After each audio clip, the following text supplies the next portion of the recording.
लखनऊ में hotel Arif castle Hazratganj में एक सम्मेलन का आयोजन किया गया, जिसमें प्रजनन जागरूकता के लिए डॉक्टर शीला गुप्ता ने भारत में बढ़ती हुई बांझपन समस्या की चर्चा की टाउन डॉक्टर्स के साथ की। कार्यक्रम में शहर के लगभग 35 डॉक्टर मौजूद रहे। डॉक्टरों ने बिरला फर्टिलिटी और आईवीएफ भारत की सबसे तेज गति श्रृंखला है जिसके बारे में बताया, और देश में 50 फर्टिलिटी केंद्र हैं और सामान्य लागत में उपचार भी हैं।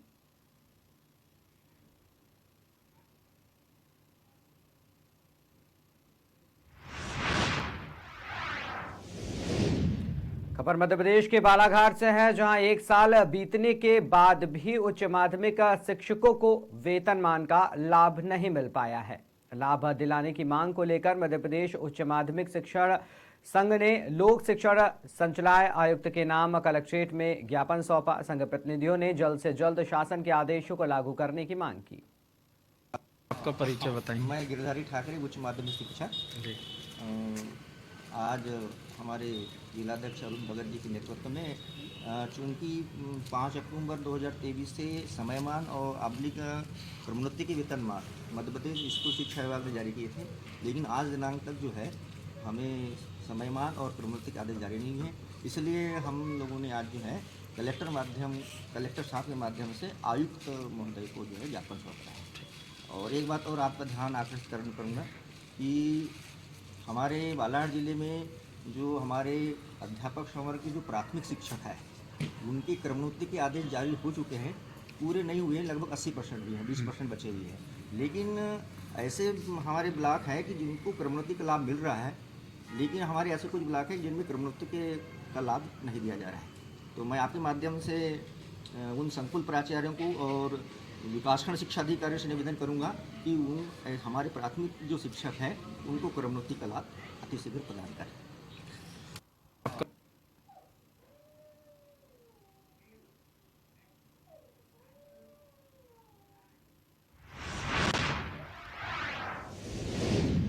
बहराइच में जिलाधिकारी मोनिका रानी ने जनपद में किसानों की आय वृद्धि बढ़ाने का एक और प्रयास किया। डीएम ने कहा कि जिले के किसानों की हल्दी को राष्ट्रीय स्तर पर पहचान मिलेगी। मुख्यमंत्री के दिशा निर्देश के क्रम में जिलाधिकारी ने बाबा रामदेव की कंपनी पतंजलि आयुर्वेद लिमिटेड से जिले के 3 एफपीओ का एमओयू कराया। जिले के किसानों के विकास के लिए जिलाधिकारी मोनिका रानी निरंतर प्रयास कर रही हैं। माननीय मुख्यमंत्री जी के द्वारा हमेशा दिशा निर्देश दिए जाते हैं कि जिला प्रशासन जो है लगातार प्रयास करे कि किसानों को किस तरीके से और अधिक से अधिक लाभ दिया जा सके और उनकी आय में लगातार बढ़ोतरी हो। तो इसी के दृष्टिगत जो है जनपद बहराइच में एफपीओस के द्वारा ये एमओयू किया गया है। हमारे जनपद में 86 एफपीओ हैं और उनमें से कुछ एफपीओ ऐसे हैं जो हल्दी में, सब्जियों में, जिमीकंद में बहुत अच्छा उत्पादन करते हैं, उनकी गुणवत्ता भी बहुत अच्छी है। तो इसी के दृष्टिगत जो हमारे 3 एफपीओ हैं उन्होंने पतंजलि के साथ में एक एमओयू किया है और इसका मुख्य उद्देश्य लगभग 50,000 टन के करीब जो है हल्दी के विपणन को बढ़ावा देना है। इससे कई लाभ प्राप्त होंगे। एक तो किसानों को विपणन के अच्छे अवसर प्राप्त होंगे और जो अन्य किसान भी जो है वो अच्छी मार्केटिंग के लिए प्रेरित होंगे। तो माननीय मुख्यमंत्री जी के दिशा निर्देशों के अनुरूप ही जनपद बहराइच ने किसानों की उन्नति के लिए ये प्रयास किया। माननीय मुख्यमंत्री जी के द्वारा हमेशा दिशा निर्देश दिए जाते हैं कि जिला प्रशासन जो है लगातार प्रयास करे कि किसानों को किस तरीके से और अधिक लाभ दिया जा सके और उनकी आय में लगातार बढ़ोतरी हो। तो इसी के दृष्टिगत जो है जनपद बहराइच में एफपीओस के द्वारा ये एमओयू किया गया है।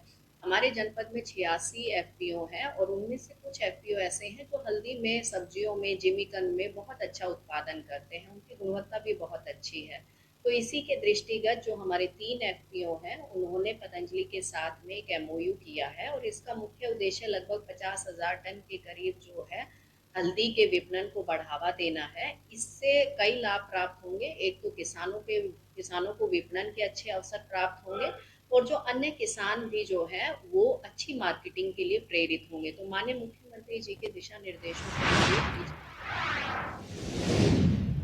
खबर मध्य प्रदेश के बालाघाट से है, जहां धपेरा मोहगांव सोसाइटी सहायक प्रबंधक से मारपीट कर शासकीय कार्य में बाधा पहुंचाने के मामले में पूर्व सांसद और उनके साथियों को पुलिस ने गिरफ्तार कर जेल भेज दिया। पूर्व सांसद की गिरफ्तारी के विरोध में जिला लोधी समाज ने 31 दिसंबर को बालाघाट बंद करने का आह्वान किया, जिसका असर देखने को मिल रहा है। स्कूल, कॉलेज, बस सेवा, पेट्रोल पंप, सब्जी और फल बाजार पूरी तरीके से खुले रहे, जबकि अन्य प्रतिष्ठान कहीं खुले तो कहीं बंद नजर आए। समर्थक सुबह से शहर बंद के नारे लगाते दिखाई दिए, जिसको देखते हुए पुलिस की चाक चौबंद व्यवस्था भी की गई। बता दें, जिले के लालबर्रा ब्लॉक अंतर्गत मोगांव सहकारी समिति के धान खरीद केंद्र प्रभारी से मारपीट के मामले में पुलिस ने मुंजारे को उनके घर से गिरफ्तार कर जबलपुर के MPML कोर्ट में पेश किया था, जहां उनकी जमानत याचिका खारिज कर 11 जनवरी तक न्यायिक अभिरक्षा में भेजने के आदेश दिए गए थे।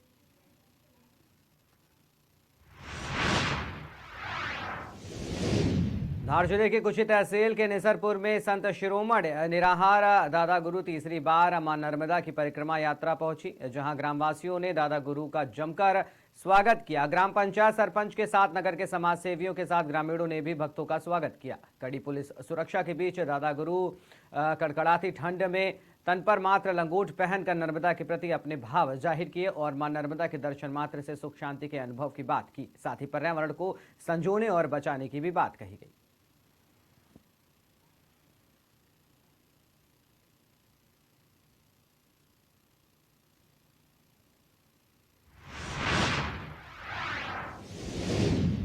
खबर लखनऊ से है, जहां जीविकोपार्जन के लिए प्राधिकरण बोर्ड बैठक में किसानों को चबूतरे आवंटित किए जाने का प्रस्ताव सन 2012 में पास किया गया था, क्योंकि कानपुर रोड योजना की भूमि अर्जन के कारण किसान बेरोजगार हो गए थे, जिसके बाद किसानों को अनुपालन में सन 2016 में केवल 408 किसानों को चबूतरे आवंटित किए गए थे। बाकी लगभग 800 किसानों के आवेदन फॉर्म जमा हैं, जिनको चबूतरों का आवंटन किया जाना बाकी है, जो कि नहीं किया जा रहा है। बल्कि चबूतरों के लिए प्राधिकरण ने कई बार भूमि चिन्हित कराई गई, किंतु उक्त भूमि पर चबूतरों का निर्माण भी नहीं कराया गया, जिसे लेकर किसान नाराज हैं और बचे चबूतरों की मांग कर रहे हैं। हम लोग लगातार मुख्यमंत्री और जिला प्रशासन और शासन को चिट्ठियां लिखते रहते हैं, लेकिन ये लोग चिट्ठियों को रख करके जब हम धरना प्रदर्शन करते हैं उस समय केवल आश्वासन दे देते हैं, और जब हम लोग चले जाते हैं और फिर उनके वही दलाल काम करने लगते हैं। क्योंकि ज्यादातर कर्मचारी अधिकारी भ्रष्ट हैं, वो किसानों की बात सुनना नहीं चाहते, किसानों को अनपढ़ मान करके किसानों को केवल दौड़ाते रहते हैं, बदलाते रहते हैं। इसलिए आज हमारा ये अपने जिलाध्यक्ष राम सिंह यादव से और हमारी पूरी टीम से निवेदन है कि हम लोग तभी जाएंगे जब मंडला आयुक्त से संतोषजनक वार्ता हो जाएगी। हम लोग